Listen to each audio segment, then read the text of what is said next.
या praise the Lord. मेरी तरफ से आप सभी बहन भाइयों को प्यार भरा जय मसीह की। परमेश्वर की पवित्र हजूरी में मेरे प्रिय भाई बहनों, आप सभी लोगों का दिल से स्वागत है और मैं आप सभी लोगों का हमारे यूट्यूब चैनल जीसस लव्स खुशबू पर स्वागत करती हूँ। मेरे प्रिय भाई बहनों, हमारा आज का जो वचन है उस वचन को पढ़ने के बाद परमेश्वर हमारे जीवन में बड़े अद्भुत रीति से कार्य करेगा और हमें बताएगा कि परमेश्वर ने हमारे जीवन में जो आशीषें रखी हैं वो उसने हमें कब तक देने के लिए वायदा किया है, कब तक वो हमारे पास बनी रहती हैं। आज परमेश्वर का वचन बहुत से लोगों के जीवन में कार्य करेगा और जो लोग ये सोचते हैं कि हमारी जो आशीषें हैं वो कब तक हमारे पास हैं, जो हमारी ब्लेसिंग है वो कब हमें मिलेगी, कब हम उसके साथ जिएंगे और वो कब तक हमारे जीवन में वो आशीषें बनी रहेंगी, कैसे हम अपनी आशीषों को मेंटेन करके रख सकते हैं। तो आज का जब हम वचन पढ़ेंगे तो वचन के द्वारा परमेश्वर हमसे बात करेगा और हमारे मार्ग में हमारी अगुवाई करेगा। हमारे जीवन से सारी निराशाओं को, परेशानियों को परमेश्वर दूर करेगा। तो आइए मेरे प्रिय भाई बहनों, हम बाइबल में से एक वचन को पढ़ते हैं।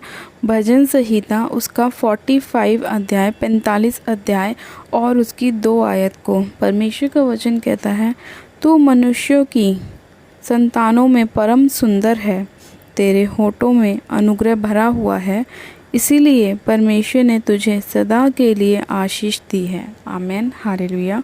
परमेश्वर के आज के इस प्यारे और सुंदर वचन के लिए हम पिता परमेश्वर का दिल से धन्यवाद करते हैं। मेरे प्रिय भाई बहनों, परमेश्वर का वचन कहता है कि तू मनुष्यों की संतान में परम सुंदर है और तेरे होठों में क्या है, अनुग्रह भरा हुआ है, इसलिए परमेश्वर ने तुझे क्या किया है, सदा के लिए आशीष दी है। जब हम प्रभु यीशु मसीह की संतान बन जाते हैं तो आप यकीन मानिए कि जब प्रभु यीशु मसीह इतने सुंदर, इतने आशीषित व्यक्ति हैं, तो जब हम उनकी संतान हैं तो वही ब्लेसिंग हमारे ऊपर भी आएगी। जैसी सुंदरता प्रभु यीशु मसीह की है वैसे ही सुंदरता उसने हमें भी दी, क्योंकि परमेश्वर ने अपने वचन में कहा उत्पत्ति की पुस्तक में कि परमेश्वर ने मनुष्य को अपनी समानता में बनाया, क्योंकि जैसा वो खुद था वैसे ही उसने आदम को बनाया। जैसा उसका शरीर था, जैसी उसकी आंखें थीं, जैसा उसका मुंह था, जैसा उसके हाथ पैर थे, ऐसे ही मनुष्य को उसने बनाया। इसीलिए परमेश्वर ने कहा कि मैंने मनुष्य को अपनी समानता में बनाया, अपने जैसा बनाया, अपने जैसा हृदय मैंने उसको दिया। वो बात अलग है कि बाद में शैतान ने उसकी वाइफ को बहकाया और वो पाप में चले गए, लेकिन उससे पहले परमेश्वर ने उसे कैसा बनाया, अपनी समानता में बनाया। इसीलिए परमेश्वर का वचन कहता है तू मनुष्य की संतान में परम सुंदर है।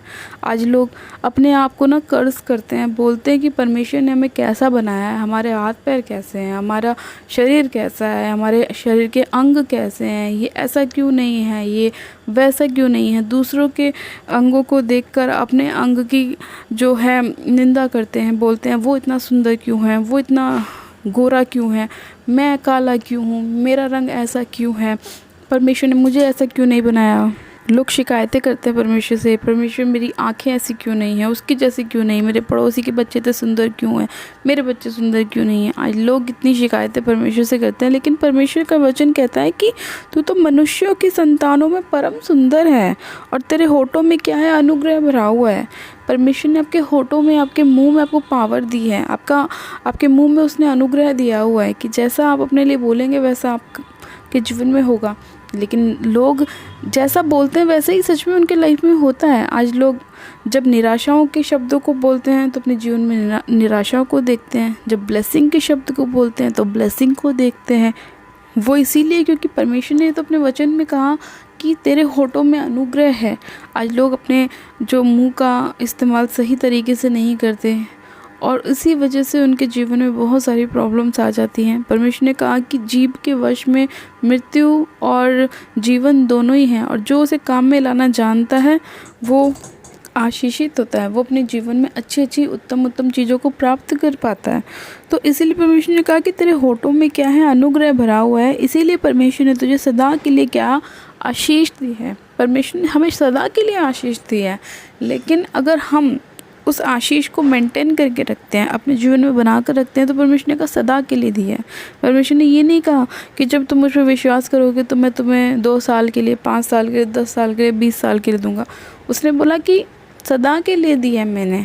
लेकिन अगर आप गलतियाँ करते हैं, खुद से आप पाप करते हैं, खुद से आप उन कामों को करते हैं जो परमेश्वर को पसंद नहीं है, तो आपकी जो आशीषें हैं आपके जीवन से दूर हो जाती हैं। लेकिन परमेश्वर ने तो वायदा किया है कि मैंने तुझे सदा के लिए आशीष दी है। आज लोग अपनी आशीषों को प्राप्त करने के बाद वापस उन्हीं कामों को करने लग जाते हैं, वापस से उन्हीं जगहों पे जाना स्टार्ट कर देते हैं, गलत संगतियों में बैठना उठना शुरू करते हैं, गलत माहौल में जाना शुरू कर देते हैं। उन्हें थोड़ा सा लालच दिया जाता है और वो वापस से उन्हीं कामों को करना स्टार्ट कर देते हैं। उन्हें लगता है कि मेरी लाइफ पहले ज़्यादा बेटर थी, तो मैं पहले वाले काम करने के बाद ज़्यादा ब्लेस्ड रहूँगा। लेकिन उन्हें ये नहीं पता कि परमेश्वर ने जो उनके लिए आशीषें रखी है वो सदा के लिए हैं। अगर आप 2 नंबर का काम करते हैं और आपको ऐसा लगता है कि आप बहुत आशीषित हो रहे हैं, आप बहुत कमा रहे हैं, तो वो कमाई आपके किसी काम की नहीं, क्योंकि वो व्यर्थ है। वो आपके जिस तरह आप उसे व्यर्थ तरीके से कमा रहे हैं, आपके व्यर्थ कामों में निकल जाएगी। आप बीमारियों में उन पैसों को देंगे, आपके बच्चे नशों में होंगे, आपके घर में आपकी कंडीशनें अच्छी नहीं होंगी, आपका फैमिली बैकग्राउंड अच्छा नहीं होगा। क्योंकि जैसा आप अपने लिए कमा रहे हैं वैसा ही आपके लिए होगा। अगर आप अच्छा कमा रहे हैं तो आप अच्छा देखेंगे, अगर आप बुरा कमा रहे हैं तो आप बुरा देखेंगे। डिपेंड आपके ऊपर है कि आप कैसी कटनी को काटना चाहते हैं। क्या आप उत्तम गेहूं को काटना चाहते हैं या आप घुन लगे हुए गेहूं को काटना चाहते हैं? क्या आप अच्छी फसल प्राप्त करना चाहते हैं या आप उन फसल को प्राप्त करना चाहते हैं जिसे कीड़ा बिगाड़ देता है, जिसमें काई लग जाती है? तो इसीलिए परमेश्वर ने अपने वचन में कहा है कि जो आशीषें मैं उसे देता हूँ वो सदा के लिए होती है, ना कि बिगड़ने के लिए होती है, ना कि ख़राब होने के लिए होती है।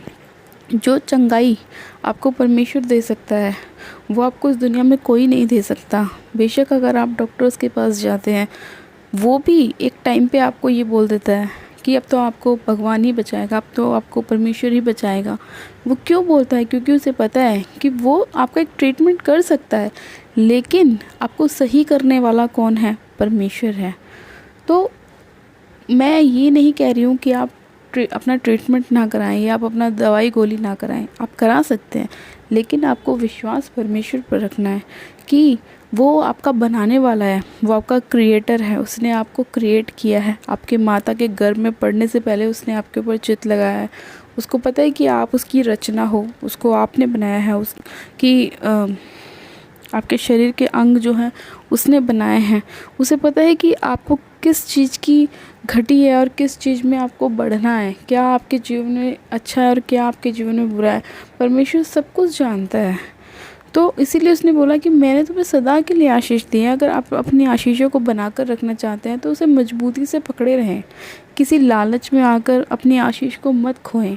जैसा कि हम बाइबल में पढ़ते हैं कि जब याकूब और एसाव दोनों भाई थे और एसाव ने क्या किया, अपने पहलौठा होने का हक याकूब को दे दिया सिर्फ दाल और रोटी के लिए।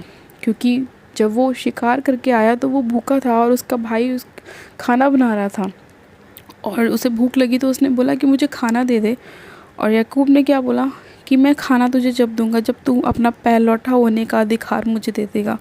और उसने बोला ठीक है ले ले। उस समय उसने उसकी अहमियत नहीं जानी, क्योंकि उसे नहीं पता था कि पहलौठे का अधिकार क्या होता है, पहलौठे पे कौन सी आशीषें होती हैं। उसने उस चीज़ को उत्तम नहीं जाना और उसने उसको 2 रोटी और 1 कटोरी दाल के लिए याकूब को बेच दिया। अपने पहलौठे होने के अधिकार को, अपनी सारी उत्तम आशीषों को उसने याकूब के हाथ बेच दिया। और फिर क्या हुआ, जब बाद में उस एसाव ने अपनी आशीषों को प्राप्त करना चाहा तो उसके हाथ कुछ भी नहीं लगा, वो खाली रह गया। सारी आशीषें कौन ले गया? याकूब ले गया। तो अपने अधिकार को भी आप जानें कि अगर परमेश्वर ने आपको अधिकार दिया है, आपको आशीषें दी हैं, तो उसे पकड़ के रखें, उसे बना कर रखें, उसे बिगाड़ने की कोशिश ना करें। अपने आप को शैतान के हाथों में पड़ने ना दें, क्योंकि शैतान का काम क्या है? बिगाड़ना। परमेश्वर का काम क्या है? बनाना। तो आपको परमेश्वर ने बनाया है और आप परमेश्वर की समानता में बनाए गए हैं, तो अपने आप को जैसा आप हैं वैसा ही एक्सेप्ट करें और बोलें कि परमेश्वर तेरा वचन कहता है कि तूने मनुष्यों की संतानों में मुझे परम सुंदर बनाया है और तूने मेरे होठों में ये अनुग्रह, ये सामर्थ्य दी है कि जैसा मैं अपने लिए बोलूँगा वैसा मेरे साथ होगा। अगर मैं अपने आप को बोलती हूँ कि मैं ब्लेस्ड हूँ, मैं आशीषित हूँ यीशु मसीह के नाम में। तो सच में मैं ब्लेस हूँ और मैं आशीषित हूँ, क्योंकि मेरे मुंह में क्या है, अनुग्रह है, और मैं उस अनुग्रह का इस्तेमाल कर रही हूँ और अपने जीवन में अपनी आशीषों को खोल रही हूँ। अगर मैं बोल रही हूँ कि मेरा बच्चा आशीषित है, तो सच में मेरा बच्चा आशीषित है, मेरी फैमिली आशीषित है, मेरा फाइनेंस आशीषित है, मेरे घर के लोग ब्लेस हैं, मेरा घराना ब्लेस है, मेरा मोहल्ला ब्लेस है। जब हम बोलेंगे तो ऐसा होगा, और अगर आप नेगेटिव बोलेंगे तो आपके लिए नेगेटिव होगा। इसलिए ज़्यादा से ज़्यादा अपने मुंह का इस्तेमाल पॉजिटिव बातों को बोलने में करें। अगर कोई बीमारी आपके जीवन का हिस्सा है तो उसे बोलो कि ये बीमारी तू मेरे शरीर का हिस्सा नहीं है, तू मेरे जीवन का हिस्सा नहीं है, निकल जाए इसी घड़ी यीशु के नाम में। और वो आपके जीवन को छोड़कर जाएगी, क्योंकि उसे पता है कि आप किस अधिकार से बोल रहे हो और आप किसकी समानता में बनाए गए हो और किसके अधिकार से बोल रहे हो। तो वो आपके शरीर को छोड़ के, आपके जीवन को छोड़ के जाएगी।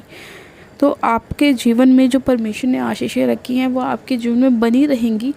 बस अपने आप को मेंटेन करके रखें, परमेश्वर के वचन के साथ जोड़कर रखें, और कोशिश करें कि हर उस गलत संगति से दूर रहें जो आपको पाप की ओर ले जाने की कोशिश करती है, जो आपको गिराने की कोशिश करती है, जो आपके हियाव को तोड़ने की कोशिश करती है।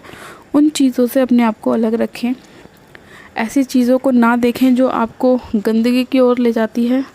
ऐसे सीरियल्स को ना देखें जो मन में अपने घर वालों के लिए, अपने पेरेंट्स के लिए, अपने सास ससुर के लिए गलत बातों को उत्पन्न करती है। ऐसी चीज़ों को ना देखें जो दूसरों के लिए विरोध को उत्पन्न करती है। अपने आप को वचन के साथ जोड़कर रखें, क्योंकि वचन हमें जीवन देता है और बहुतायत का जीवन देता है और हमें सही मार्ग दिखाता है। इसलिए जो लोग अपने जीवन में आशीषों को पाना चाहते हैं वो ज़्यादा से ज़्यादा वक्त परमेश्वर के साथ, उसके वचन के साथ, प्रार्थनाओं में, वर्शिप में अपने आप को बनाकर रखें और परमेश्वर के अनुग्रह को प्राप्त करते जाएं, और परमेश्वर आपको सदा की आशीष देगा। हालेलुया। मैं विश्वास करती हूँ मेरे प्रिय भाई बहनों, आज का वचन आपके जीवन में 100 गुना फलों को लाएगा और आपकी आशीषों को परमेश्वर सदा के लिए आपके लाइफ में बनाकर रखेगा। जब आप वचन को फॉलो करेंगे, वचन के अनुसार चलेंगे और परमेश्वर की इच्छाओं को अपने जीवन में पूरा करेंगे। हालेलुया। आइए हम प्रार्थनाओं में चलते हैं। परमेश्वर आप सभी लोगों को आशीष दे। Hallelujah, hallelujah, hallelujah. मेरे सर्वशक्तिमान पिता परमेश्वर प्रभु यीशु मसीह में आपका धन्यवाद करती हूँ। जीवित अनुग्रहकारी पिता परमेश्वर में आपका धन्यवाद करती हूँ। महान परमेश्वर हैं आप, जीवित अनुग्रहकारी परमेश्वर हैं मेरे पिता। आप दयालु परमेश्वर हैं, आप सामर्थी परमेश्वर हैं मेरे खुदा बाप। आपने हमें अपनी समानता में बनाया मेरे परमेश्वर। आपने अपने जैसा रूप हमें दिया, हम पे अनुग्रह किया मेरे परमेश्वर। मैं आपका धन्यवाद करती हूँ कि हम जैसे भी हैं आपके अनुग्रह से बहुत आशीषित हैं परमेश्वर। आपने हमारे बॉडी पार्ट्स को बनाया, एक एक अंग को बनाया। आपको पता है कि हमारे शरीर में कौन कौन से अंग होने चाहिए, कैसे होने चाहिए। परमेश्वर पिता मैं आपका धन्यवाद करती हूँ। मैं आपसे प्रार्थना करती हूँ कि अगर आज किसी कारण से मेरे परमेश्वर लोगों के जीवन में बीमारियाँ आई हैं, निराशाएँ आई हैं, या उनके शरीर के अंगों को हानि पहुँची है, तो मेरे परमेश्वर मैं आपसे प्रार्थना करती हूँ कि चाहे वो किसी भी रूप से उनके जीवन में आई हो, तो उन्हें फिर से चंगा कर मेरे परमेश्वर। उनके अपराधों को तू ढाँप दे मेरे प्रभु, उन पे अनुग्रह कर, उन पर दया कर। सर्वशक्तिमान पिता परमेश्वर मैं आपसे प्रार्थना करती हूँ, इनके मुंह से निकले हर एक गलत और नेगेटिव वर्ड को मैं यीशु मसीह नासरी के नाम में, जो शैतान के द्वारा बुलवाए गए, रद्द करती हूँ, कैंसिल करती हूँ और इन्हें ब्लेस करती हूँ यीशु मसीह के नाम में। वापस से इनके सारे अंग हील हो जाए यीशु मसीह के नाम में। जैसा परमेश्वर तूने इनको बनाया, ये वापस से अपनी बॉडी में आ जाएं, अपने शरीर के अंगों में आ जाएं। इनके शरीर के हर एक मुर्दा अंग जी उठे यीशु मसीह के नाम में। इनके शरीर में से हर एक दुर्बलता दूर हो जाए। तेरी चंगाई, बल और ताकत एंटर करे यीशु के नाम में। परमेश्वर पिता, जितने भी लोग थके हुए हैं मेरे परमेश्वर, अपनी निराशाओं से परेशान हैं परमेश्वर, आप उन्हें चंगा करें मेरे परमेश्वर। उन पर दया करें परमेश्वर, उन्हें आशीषित करें परमेश्वर। खुदा बाप मैं आपका धन्यवाद करते अपने लोगों को बचाने के लिए, चंगा करने के लिए, आशीषित करने के लिए, एक एक जन को हील करने के लिए, चंगा करने के लिए, चंगाई देने के लिए परमेश्वर, आशीष बरकत देने के लिए, जो आपने हमें सदा के लिए ठहराई है देने के लिए परमेश्वर, कि आपने हमें सदा के लिए आशीष दी है, वो आशीष आपके लोगों के जीवनों में बनी रहे। शैतान का कोई भी अधिकार इनके ऊपर ना हो, उसका कोई भी हथियार इनके ऊपर कार्य ना करे। तेरा वचन कहता है तेरे निकट 1000 और तेरी दाहिनी और 10,000 गिरेंगे, परंतु दुष्ट तेरे पास ना आएगा। सच में खुदावन, इस वचन को मैं लोगों के ऊपर डिक्लेयर करती हूँ मेरे प्रभु, और तेरे स्वर्गदूतों को इनके चारों ओर तैनात करती हूँ, नियुक्त करती हूँ परमेश्वर, कि शैतान का कोई भी हथियार इनके ऊपर ना चलने पाए। और इसी घड़ी मेरे परमेश्वर इनकी सारी आशीषें, सारी ब्लेसिंग्स इनके जीवन में खोलती हूँ यीशु के नाम में। ये आशीषित है। आपका वचन कहता है मैंने तुम्हें आशीष का वारिस होने के लिए बुलाया है, और हम सच में आशीष के वारिस हैं। हमारी आशीषें सदा की हैं। हम जब तक बने रहेंगे हमारी आशीषें बनी रहेंगी। शैतान उसे चुरा नहीं सकता। उसका कोई भी अधिकार हमारे घर परिवार, हमारे जीवन में नहीं है। मैं शैतान की सारी योजनाओं को रद्द करती हूँ, कैंसिल करती हूँ। उसके हर एक बंद करे हुए दरवाजे को मैं खोलती हूँ यीशु मसीह के नाम में। जो शैतान ने जो आशीषों के डोर बंद किए हैं, मैं उन्हें खोलती हूँ यीशु मसीह के नाम में। इनकी ब्लेसिंग्स को खोलती हूँ, इनके फाइनेंस के दरवाज़ों को खोलती हूँ। मैं इनकी बेबी की ब्लेसिंग के दरवाज़े खोलती हूँ। मैं इनके जॉब की दरवाज़ों को खोलती हूँ। मैं इनकी बड़ी बड़ी जो प्रॉपर्टी है मेरे परमेश्वर, उनके दरवाज़ों को खोलती हूँ। जो किसी भी वजह से रुकी हुई है, जो बड़े बड़े काम रुके हुए हैं, मैं उन्हें खोलती हूँ यीशु मसीह के नाम में। पिता, मैं इन्हें ब्लेस करती हूँ। तूने एक एक जन को छुआ है, छू के ब्लेस किया है, आशीषित किया है परमेश्वर पिता। मैं आपका धन्यवाद करती हूँ। अपने लोगों को बचाने के लिए, छुड़ाने के लिए और चंगा करने के लिए मैं आपका धन्यवाद करती हूँ। सारी महिमा आदर आपको देती हूँ और प्रार्थना विनती बड़े विश्वास के साथ हमारे उद्धारकर्ता प्रभु यीशु मसीह के नाम से मांगती हूँ। आमेन, आमेन। आप सब जन कहें आमेन। God bless you. आप सब जन आशीषित हैं। परमेश्वर आप सभी लोगों को आशीष दे। आपके घरों में, आपके परिवारों में आपकी सदा की आशीषें बनी रहें। परमेश्वर ने जैसा आपको बनाया है, आप परमेश्वर के साथ खुश रहें। अपने आप को कभी भी कुछ ना बोलें, गलत ना बोलें। हमेशा अपने आप को ब्लेस करते रहें। परमेश्वर की सिद्ध योजना आपके जीवन में पूरी हो। हालेलुया। मेरे प्रिय भाई बहनों, अभी तक जिन लोगों ने हमारे YouTube चैनल जीसस लव्स खुशबू को सब्सक्राइब नहीं किया है, वो लोग आज हमारे YouTube चैनल को सब्सक्राइब करें, वीडियो को लाइक करें, शेयर भी करें। मेरी तरफ से आप सभी लोगों को प्यार भरा जय मसीह की। God bless you. Praise the Lord. Hallelujah.